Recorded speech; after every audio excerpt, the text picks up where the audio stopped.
அதுக்கு பெருசாக பேர் குதிர்னு பேர். குதிரைக்குள்ளே ஒரு பாதி குதிருக்கு வந்து கட்டி அதை போட்டுட்டு கொட்டையை நீக்கி நார் வச்சு இவ்வளவு புளியை உள்ளே போடணும்.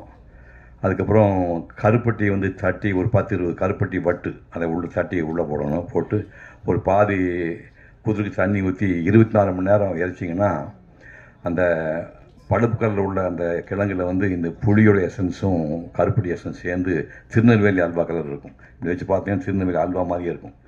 சாப்பிட்டிங்கன்னா 2 ஹவர்ஸில் லூஸ் மோஷன் போகும். இதையெல்லாம் நாங்கள் சாப்பிட்டு பார்த்துருக்கோம். படுத்து இருக்கும்போது திடீர்னு எனக்கு சாப்பாடுன்னா எங்கள் காலத்தில் சாப்பாடெல்லாம் தினமும் சமைக்கிறதுலாம் கிடையாது. காலையில் முந்தின நாள் செஞ்சு பழைய சாதம் இருக்கும், சோளச்சோறு இருக்கும். அடிபத்தினா அதுக்கு இப்போ சீவச்சோறு சொல்லுவாங்க. சீவச்சோறுக்கு ஒரு சின்ன பீஸ் போட்டு பால் எப்படி மாடு இருக்கனால தயிர் கிடைக்கும், தயிரும் சீவச்சோறும் போட்டு தான்